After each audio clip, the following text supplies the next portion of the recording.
Hi everyone, welcome back with me again in this channel. On today's tutorial, I'm going to show you how you can apply the cloud balloons effect in CapCut to your videos.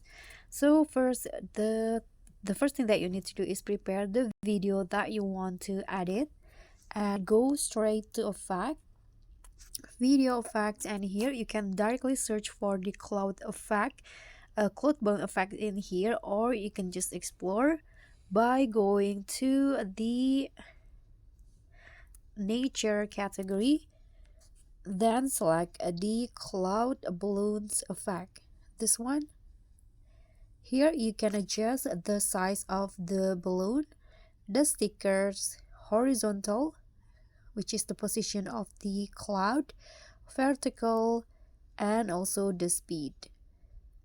So when you're done, you can just click on a check icon, and here I'm going to apply it through the entire videos. And this is the result. Thank you so much for watching. Don't forget to like, comment, and subscribe. Also click on thanks. Bye.